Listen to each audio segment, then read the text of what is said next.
Por exemplo, dá um exemplo de uma doença que o doutor acabou de citar, que não vai gerar incapacidade. Então, por exemplo, teve vamos falar de doença aqui. Eu acho que uma tendinite leve pode te gerar uma incapacidade diminuta. Sim. Se você tratar, ela passou. Exato. Entendeu? Uhum. Ela passou. De repente, 15 perfeito. dias, ela passou. Você não precisa chegar no 16º dia para se afastar para o INSS. Sofreu um acidente de trabalho. Vamos falar de acidente típico mesmo agora, que é mais fácil entender. Ele sofreu uma queda no trabalho. Ele sofreu um acidente. Perfeito? Sim. Ele torceu, ele teve uma entorse no joelho. Tá? Então, essa entorse do joelho gera incapacidade no trabalho dele? Eu acho que não. Entendeu? Mas ele sofreu um acidente de trabalho. Entendi. Tem que ficar registrado. E outras questões. Eu acho que é um exemplo bem diferente. Assalto na agência. Assalto na agência? Assalto na agência. Gera incapacidade, lesão psicológica, algo desse tipo? Vamos tentar aqui construir um raciocínio. Vamos lá. Eu sou bancário, estou atendendo as pessoas ali no caixa, ali na frente. De repente chega bandidos armados. Eu me escondo por trás de uma pilastra e peço a Deus para que não aconteça nada comigo. Isso não é um acidente de trabalho, na sua opinião? Sim, né? Para mim é. Sim. Para mim é. Mas aquele bancário levantou e foi para casa normalmente. E aí? Ele sofreu um acidente de trabalho, mas não teve repercussão de incapacidade. Mas a lesão é emocional, psicológica, por aí vai, né? Os médicos chamam o termo de latência tardia. Então, demora a manifestar, né? Isso. Entendi.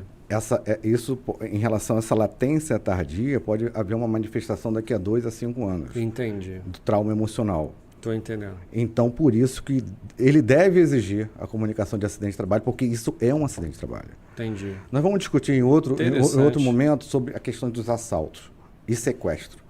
Que aí tem caso fortuito interno, caso fortuito externo. Sim, mas a questão incapacitante, ela pode chegar. Então, se ela pode chegar, aí a gente fala, de repente, daqui a 3, 4, 5 anos, ele se afastar para o auxílio-doença. Se ele tiver uma lesão definitiva, ele conseguir um auxílio-acidente. Entendeu? Importante ele registrar, né? Isso. É muito importante o registro, principalmente exigir a CAT. E se por acaso o empregador não quiser dar a CAT, fornecer a CAT, busque a ajuda do sindicato, alguma coisa assim. Entendi. Entendeu? Ou do seu médico particular, que pode emitir a CAT também. A médico particular pode emitir também, isso aí para é novo. Mas para mim o mais importante é que o próprio empregador o faça. Claro, entendi. Porque para às vezes o INSS acha que um tem peso maior que o outro. Sim, imagino. Acha que um não é isento de... Exatamente. Entendeu? Mas não deveria ser. Entendeu? Há um questionamento, né? Sim, há um questionamento. O médico particular está te dando a cara. Mas, na verdade, todo o conjunto de exames, de documentos, de repente... probatório. Isso, é de um registro de ocorrência relacionado ao assalto, que ele ali estava, entendeu? Mas isso aí, eu acho interessante de começar a falar em outro momento, porque senão a gente vai embora. A gente vai embora falando isso. Doutor, qual o caso que te marcou mais, assim, nesse assunto de auxílio-acidente? O caso, assim, que foi muito difícil, o doutor conseguiu? Em relação a isso, o que me marcou muito, em relação a bancário, é a perda do escritório do suicídio. Isso é o que mais marcante para mim. É muito. Esse para mim é o mais difícil. Sim. Se eu conseguir realmente auxílio acidente, foi demitido no meio do caminho. Entendi. E acusado de diversas coisas. E ficou afastado muito tempo, eu tentando reintegrá-lo com muita dificuldade e acusado de fraude, mas infelizmente esse é o caso mais triste do escritório, mais lamentável. E um caso vitorioso, que foi assim, algo difícil de se conseguir, digamos assim, né? Pelo meios normais, e o doutor conseguiu. Tem algum? Temos alguns casos. Temos alguns casos contra alguns bancos grandes, que nós conseguimos... a pessoa se afastou em 2006, mais ou menos, o auxílio-doença, por acidente de trabalho, B91, foi demitido no meio ao benefício, você em casa, Em 2008, você afastou em 2006, 2008, chega uma cartinha para você, por exemplo, você está demitido, por justa causa. Aí ele fala, por justa causa, o que eu fiz? Exatamente. Que eu fiz? Tava nem lá. Não estava nem lá, o que eu fiz? Aí, e o banco não te informa. Ele não diz para você por que está acontecendo aquilo. Sim. Simplesmente chega depois de uma ação nossa de reintegratória, 3, 4, 5 anos depois, que o banco chega e bota as provas na mesa. Rapaz. E como é que fica a cabeça? Fica ruim. Aí fica, tipo, a família começa a desestruturar. Exatamente. Porque ele não sabe o que vai fazer, entendeu? Então, esse caso específico, nós conseguimos auxílio acidente para ele, convertemos o auxílio doença dele para auxílio acidente. Ótimo. Mostramos tudo isso para o judiciário, a incapacidade dele. Mostramos que as fraudes que ele foi acusado não passavam de balelas e falsas acusações contra ele, entendeu? O banco também foi condenado, em razão disso, a reintegrá-lo, e indenizado em relação a isso, e também recebeu pensão. Rapaz, também conseguiu coisas boas também recebeu e pensão difíceis aí, né? E dando moral. Isso muito com muito orgulho eu falo que muito bom. Temos clientes que são muito amigos mesmo Sim. e que fazem parte da nossa trajetória. Eu costumo dizer que o nosso maior salário é o reconhecimento e a gratidão do cliente. Né? Claro que a questão financeira também conta, senão a gente não come, sobreviveria, né? Sim, com certeza. Mas, consequência, é verdade. Mas esse reconhecimento e essa gratidão pelo trabalho bem feito é impagável. Não tem preço. Não tem preço, né? Eu pedi um dia desse para ele, faz um relato que você acha. Aí eu tô falando com você, eu fiquei tudo arrepiado. Aí eu falei, ele começou a relatar para mim, porra, para que eu vou começar a chorar. Para que eu vou começar a chorar. Mexe com a gente mesmo. Que, porra, tipo, se não fosse isso, se não fosse a estratégia que o escritório montou, que o doutor montou, falando pra gente, sim. eu não estaria aqui hoje. Hoje eu tenho meu emprego, hoje eu tenho minha pensão, hoje eu tenho meu auxílio acidente, hoje eu tenho minha família realmente resguardada. E eu consigo fazer hoje um planejamento do meu futuro. Ele tem uma estabilidade, um horizonte para ele ver, né? Isso. Ele não tem mais medo. Ele chega para trabalhar, ele não tem mais aquele temor, vou ser demitido. Eu vou ser perseguido por um gerente geral, entendeu? Porque o gerente geral sabe que não vai poder botar a mão nele, porque ele tem todo um histórico de blindagem. Exatamente. Ele foi blindado. Exatamente. Ele foi reintegrado, ele recebe auxílio acidente, ele tem histórico de acidente de trabalho. Então, tipo, se puser a mão nele, nós vamos tomar as providências. Isso aí, doutor. Cabíveis em relação a isso. Excelente. Então, esse é um dos e muita gente não sabe também, mas advogar contra grandes instituições é muito difícil, né? Porque não é uma parte igual, né? Vamos esclarecer aqui para o público. Não é um CPF processando outro CPF. Sim. É um CPF simples, vamos dizer assim, entre aspas, um Zé Ninguém, processando uma multinacional de bilhões, trilhões de lucro, que tem poderes em vários países e influência também no Poder Judiciário. Não tenha dúvida disso. Quando eu comecei no escritório aos 17 anos de idade. Eu estou no escritório, vou fazer 32 anos de idade esse ano. 32 anos de tempo no escritório. Tempo no escritório. E mexendo com acidente de trabalho esse ano eu faço 30 anos.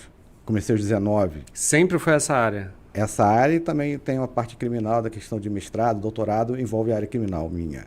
Tá. Entendeu? Mas tem pós-graduação em relação a direitos fundamentais, medicina, direito da medicina, e tudo envolvendo essa questão, e de doença ocupacional e acidente de trabalho. Certo. E eu falava isso no escritório. Eu quando tinha 20 anos, 22 anos, 23 anos, poxa, aqui nós somos 3 a 5. Olha a procuração do banco, olha a procuração dessa administradora. 20 advogados. Mas olha a procuração dessa administradora de cartões de crédito aqui. Isso aí, Eu abri assim, as procurações, eu lembro na época que as procurações tinham prazo de validade. 1 ano de validade, 2 anos de validade. Eu ficava caçando isso. Só que a procuração que não está vencida, não?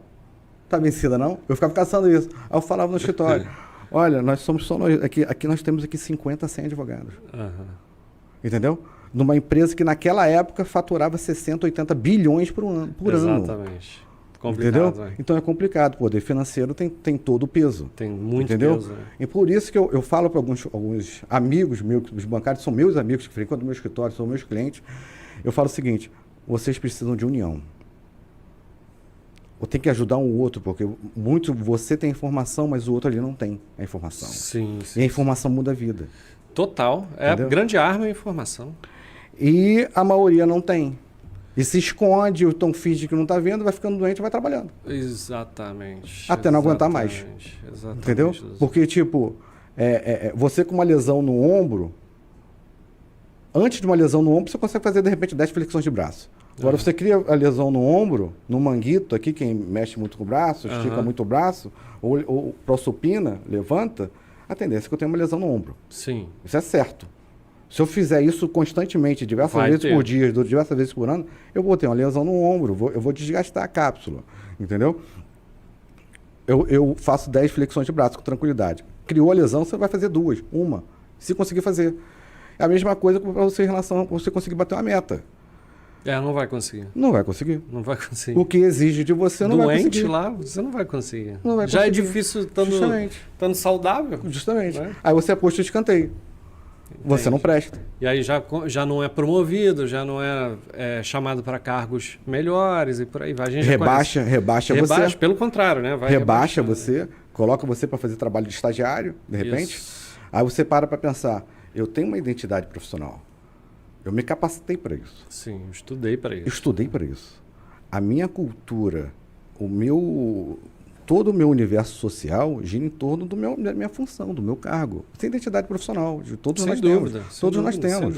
Entendeu? E você ser ceifado disso de uma hora para outra, aí vem problema de lesão à saúde mental. Aí um problema que é físico vira mental. Então aí começam as coisas piorarem. Uma bola de neve, né? Vão piorando. Aí complica, doutor. Entendeu? Então infelizmente, isso acontece por demais. Depressões, ansiedade, muito bom, doutor. Traumas. Doutor Rafael Fernandes, gostaria que deixasse seus contatos, dê uma aula sobre auxílio acidente.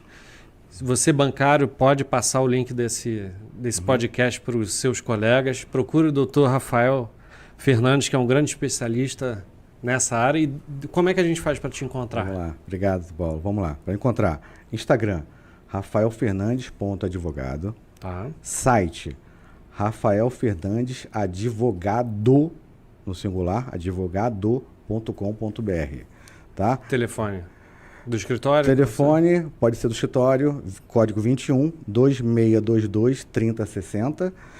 E em todas essas redes aí vai encontrar também o celular do escritório, o WhatsApp, por tudo aqui. Eu agradeço, doutor Paulo, pela entrevista, toda a equipe aqui. E se eu puder mandar um abraço para todo mundo que está nos assistindo. Com certeza. Vamos lá. É muita gente, ó. O Austin, Elaine, Jonas, Vinícius. Para todos vocês aí que nos assistiram, nos prestigiaram, tá? Muito obrigado. Muito obrigado. Esse foi mais um bloco do Doutor Vê Se Pode. Não vai embora, que a gente ainda tem mais coisa. Um grande abraço.